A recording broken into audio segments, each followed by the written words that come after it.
Hey there, happy Wednesday. I'm Shayna Elise, if this is the first time that you're joining us. Jumping right in, today I am talking about a little bit of a heavier topic suggested by a viewer about how to forgive and forget, specifically on how to start over after an abusive past. Now, a lot of people don't know this, but I was actually in a physically abusive relationship for about a year and a half when I was in college. I never talk about it, and it's not because I'm not over it or I'm not completely healed.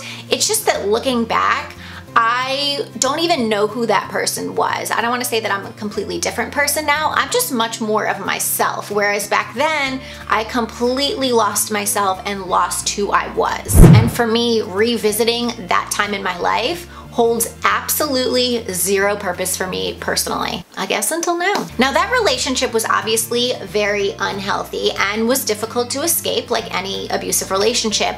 But once I was out, I was able to forgive and forget almost immediately. You know, there was no therapy. I didn't tell the story to a lot of people. I just picked up the pieces and I kept moving. So the question is, how did I do that, right? After such a traumatic experience that lasted a pretty long time. Those are kind of the steps I want to go through with you today, because the best way I can show you how to forgive and forget in your own life is to show you how I was able to do it so quickly on my end, and of course, how to come out the other side even stronger.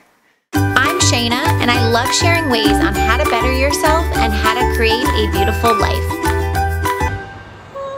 First and foremost, acceptance. You know, there was never any resistance. There was never any, I can't believe that happened, or that shouldn't have happened to me. It happened, and I can't go back and I can't change things. However, I can control how I view it and what action I take today. Simple as that.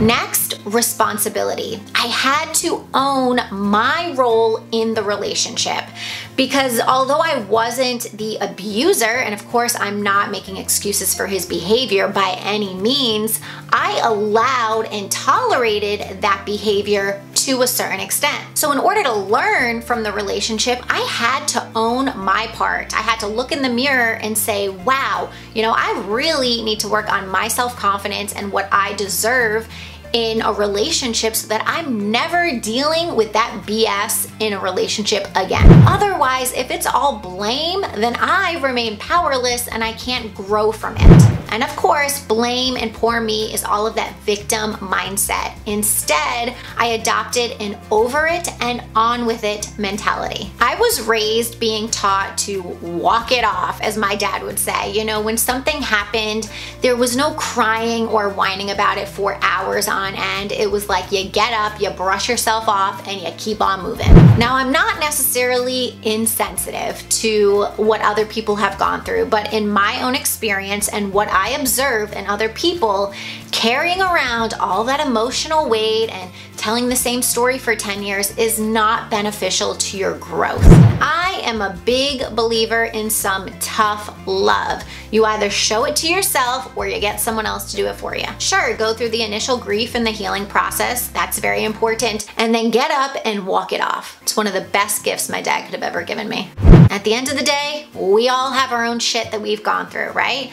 But what creates winners and heroes is how we come back from it. I know that sounds cliche, but it's really, really, really, really, really, really true. You must make that mental shift in your brain. Click that switch on that says, I'm not gonna let my past define my present and my future. So that's kind of all the forgetting part. And now onto the forgiving part. Just knowing that holding on to any resentment was harmful to my own well-being was kind of enough for me to let him off the hook, because I knew that by letting him off the hook, I was actually really letting myself off the hook. And again, not excusing his behavior, but knowing that he wasn't mentally well, knowing it was his own sickness allowed me to step away without feeling angry anymore. So it was less about forgiving. I don't think I ever actually said those words per se. It was really just about letting him go and letting the situation go to a higher God. Let go and let God. One of my favorite quotes. If I ever got a tattoo, it'd be in the running.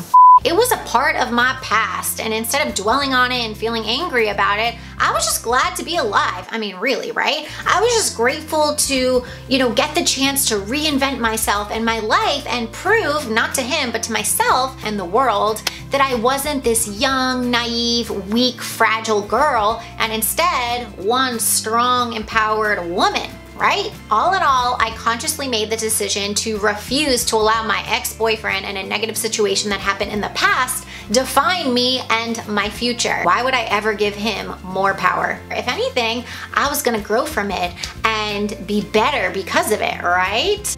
That is it for today. I hope this video could shed some light on a dark situation that you're either going through right now or have gone through in the past. If you found this video helpful, please be sure to give it a thumbs up right below. Subscribe to my channel if you haven't already. And if you are not one of my VIP members, it's completely free to join. I will be putting that link underneath this video. Have a great week, and I'll see you back here next Wednesday. Bye.